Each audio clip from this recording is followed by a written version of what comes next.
Assalamualaikum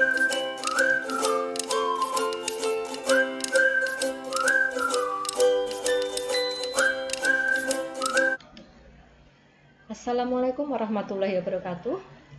Jumpa lagi dengan saya. Pada kesempatan ini kita akan berbicara part 2 tentang perumusan model maksimasi dan solusi grafis.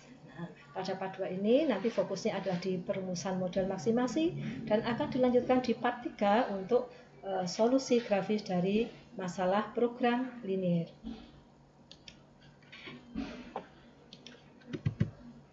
Bagaimana kita akan memformulasikan masalah model matematikanya, formulasi model program linear untuk masalah maksimasi. Misalkan kita punya sebuah permasalahan seperti ini. Nah, ini adalah sebuah masalah yang dihadapi oleh Beaver Creek Pottery Company. Nah, dia adalah sebuah perusahaan kecil di mana perusahaan ini mempekerjakan pengrajin terampil untuk memproduksi mangkuk dan muk tanah liat dengan desain dan warna yang otentik. Sumber daya utama yang digunakan oleh perusahaan ini adalah tanah liat, gerabah khusus, dan tenaga kerja terampil. Nah, kita harus melihat persyaratan-persyaratan yang dimiliki oleh perusahaan ini seperti apa pada saat menghadapi masalah ini. Ya, kita akan lihat. Nah, perusahaan ini untuk membuat muk dan mangkuk tadi, mereka mempunyai dua sumber daya utama, yaitu tenaga kerja terampil dan banyaknya tanah liat. Dalam satu hari itu dibutuhkan atau mereka memiliki 40 jam kerja untuk tenaga kerja. Sedangkan untuk kebutuhan dari tanah liat, mereka memiliki 120 lb per hari. Nah, sedangkan profit yang diinginkan oleh perusahaan tersebut adalah bahwa kalau satu buah muk itu akan menghasilkan profit sebesar $50 keuntungan. Ya. Sedangkan untuk membuat satu buah mangkok itu akan memberikan profit sebesar $40 per unit, seperti itu. Nah, nanti kita mau melihat berapa banyak muk dan mangkuk yang harus diproduksi setiap hari untuk menghasilkan keuntungan yang maksimal. Nah, ini persyaratannya tadi masih secara umum diketahui sumber dayanya, yaitu tenaga kerja serta tanah liat. Tetapi bagaimana mereka untuk membuat masing-masing unit dari muk dan mangkuk tadi, ini penjelasan lebih lanjutnya. Jadi untuk membuat satu buah mangkuk itu membutuhkan 1 unit atau 1 jam kerja, ya, dan membutuhkan tanah liat sebesar 4 lb. Kemudian untuk membuat 1 unit muk itu dibutuhkan 2 jam kerja dan 3 lb tanah liat. Nah, ini adalah keuntungan untuk 1 unit mangkuk dan 1 unit muk. Kemudian tadi di sini ada sumber daya yang dimiliki, yaitu claynya atau tanah liatnya sebanyak 120 lb. Ini nanti jumlah di sini 120 lb. Dan untuk labor atau tenaga kerja terampil yang dimiliki itu adalah 40. Nah, kita akan melihat bagaimana masalah yang dihadapi oleh perusahaan tersebut. Yang pertama, bahwa ini adalah masalah mix problem, masalah campuran itu ya, memproduksi dua macam barang ya, yang dihadapi oleh perusahaan Beaver Creek Pottery. Mereka jelas menginginkan untuk mendapatkan keuntungan maksimal. Nah, pertanyaannya tadi, berapa banyak mangkok dan muk yang harus diproduksi untuk memaksimalkan profit dengan tenaga kerja dan material yang terbatas seperti itu.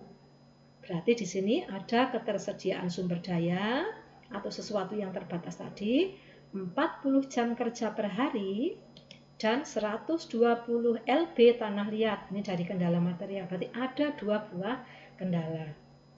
Untuk menyusun model matematika, kita dapat menggunakan bantuan dari tabel ini dengan menambahkan ketersediaan tenaga kerja dan tanah liat. Nah, kita lihat bagaimana caranya. Ini adalah langkah-langkah yang kemarin sempat kita bahas untuk memformulasikan model dari program linear. Yang pertama kita harus menentukan dulu variabel keputusannya. Tadi dikatakan, variabel keputusannya itu apa? Nah, apa yang akan menyebabkan perusahaan tersebut mendapatkan keuntungan? Tentu dari produksi, banyaknya produksi dari muk dan banyaknya produksi mangkuk. Oleh karena itu variabel keputusannya adalah X1 banyaknya produksi mangkuk per hari dan X2 adalah banyaknya produksi muk per hari. Langkah 2 kalau variabel keputusan sudah punya adalah menentukan fungsi tujuan. Fungsi tujuannya apa? Mereka menginginkan mendapatkan keuntungan maksimal dari produksi mangkuk dan dari produksi muk. Nah, kalau produksi mangkuk 1 unit itu memberikan keuntungan sebesar $40, sedangkan muk memberikan keuntungan $50, berarti kalau kita memproduksi mangkuk sebanyak X1, berarti kita mengalihkan keuntungannya adalah X1 kali $40. Dan banyaknya produksi muk itu ada X2, maka banyak keuntungan dari perusahaan tersebut adalah X2 kali $50. Berarti fungsi tujuannya adalah ini ya, memaksimalkan Z $40 kali X1, maaf ini kurang X1 ya, dan tambah $50 kali X2. Z itu adalah profit per hari. Langkah yang ketiga adalah menentukan kendala atau pembatas. Nah, tadi kita punya dua hal yang terbatas. Nah, resource availability, ketersediaan sumber daya. Ada dua sumber daya yang terbatas, yaitu 40 jam kerja per hari, 20 lbs tanah liat per hari. Dari persyaratan tenaga kerja kita tahu bahwa untuk memproduksi 1 unit mangkuk itu dibutuhkan 1 jam kerja, dan sedangkan untuk membuat 2 unit X2 atau 1 unit muk itu dibutuhkan 2 jam kerja, sehingga banyaknya tenaga kerja yang dibutuhkan untuk membuat atau memproduksi mangkuk dan muk itu adalah X1 plus 2X2. Total dari tenaga kerjanya tidak boleh lebih dari 40, maka kurang dari atau sama dengan 40. Kemudian yang kedua yaitu persyaratan bahan. Nah, untuk membuat muk mangkuk butuh berapa?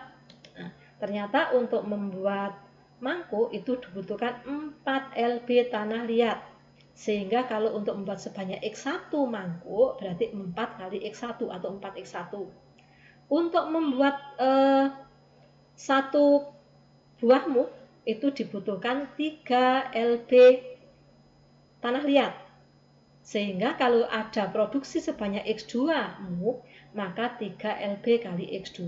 Sehingga banyaknya persyaratan bahan atau tanah liat tadi itu adalah 4X1 ditambah 3X2. Jumlah dari keduanya tidak boleh lebih dari 120, maka di sini kurang dari atau sama dengan 120. Apakah cukup itu saja? Nah, kita harus melihat bahwa kalau kita memproduksi tidak boleh kita memproduksi negatif, maka ada persyaratan non-negatif, yaitu X1 dan X2 non-negatif atau lebih dari sama dengan 0. Ada satu syarat lagi sebenarnya, yaitu bahwa X1 dan X2 juga harus bilangan bulat, karena kalau kita memproduksi X1-nya misalnya kok hanya setengah, nah, maka tidak boleh, maka ini harus ada satu tambahan lagi, yaitu persyaratan X1, X2 adalah integer atau bilangan bulat. Ini yang kita lakukan ini tadi namanya adalah memformulasikan model program linear untuk sebuah masalah yang dihadapi oleh Beaver Pottery Company tadi ya. Nah, ini kemudian langkah 3 ini ya, ini ada 3 langkah untuk memformulasikan model. Harus Anda ingat, ada 3 langkah seperti ini. Baru kemudian hasilnya ini adalah model linear lengkapnya. Kurang 1 ya tadi yang integer ya, seperti ini. Nah, sekarang kita lihat bagaimana penyelesaiannya yang layak penyelesaian dari masalah seperti ini, penyelesaian yang layak syaratnya adalah tidak melanggar satupun pembatas. Jadi kita mengira-ira bagaimana kalau kita produksi mangkuknya sebanyak 1. Bagaimana kalau kita produksi mangkuknya atau di sini misalnya saya produksi mangkuknya sebanyak 40 misalnya ini ya. X1 saya produksi mangkuk sebanyak 40. Berarti semua tenaga kerja saya gunakan untuk membuat mangkuk saja. Berarti saya nanti tidak akan membuat ini. Saya buat X1 sebanyak 40. Bagaimana kalau 40? Apakah akan melanggar batas yang lain? Nah, kita harus lihat. Contohnya, contoh penyelesaian yang layak nanti kita lihat ya. Misal kita punya, kalau begitu saya tak coba memproduksi X1 sebanyak 5 mangkuk, X2 sebanyak 10 muk, seperti itu. Maka Z-nya, keuntungannya akan saya peroleh adalah $40 kali 5 ditambah $50 kali 10. Berarti saya memperoleh $700. Kalau saya produksi mangkuk sebanyak 5 dan muk sebanyak 10, maka nanti saya akan mendapatkan profit sebanyak $70. Permasalahannya adalah apakah keinginan saya ini layak? Nah, kita harus cek melanggar atau tidak terhadap pembatas 1, pembatas 2, dan pembatas 3 ini. Oke, kita cek. Cek kendala tenaga kerja. Kalau kita lakukan X1-nya sebanyak 5 dan X2-nya sebanyak 10, maka kita akan punya 1 kali 5 tambah 2 kali 10 sama dengan 25, kurang dari 140 jam. Kurang dari 40 jam. Kemudian kendala bahan itu adalah 4 kali 5 ditambah 3 kali 10, maka dia adalah sebanyak 70, maka dia adalah kurang dari 120 lbs. Maka ini berarti penyelesaian ini adalah penyelesaian yang layak. Karena apa? Memenuhi persyaratan 1 dan memenuhi persyaratan 2. Bagaimana kalau misalnya kita mencoba dengan yang lain, misalnya kalau saya ambil X1-nya 20 misal. X1-nya 20. Kalau X1-nya 20 berarti X2-nya misalnya 10. X1-nya 20, X2-nya 10. Kita cek di tenaga kerja.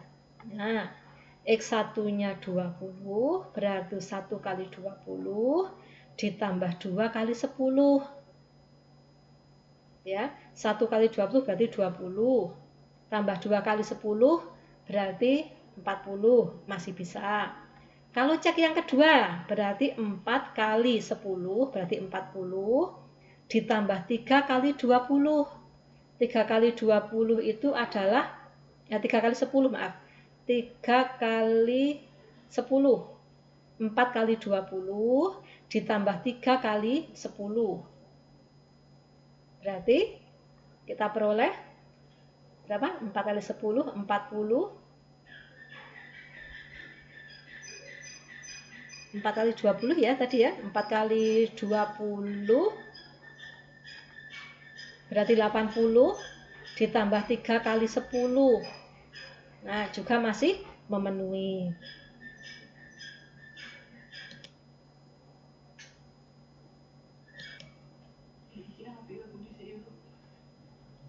Oke, tadi memenuhi ya untuk X1-nya sebanyak 10 dan X1-nya 20 dan X2-nya adalah 10, memenuhi ya. Nah, sekarang kita lihat kalau yang lainnya memenuhi enggak? Nah, kita lihat.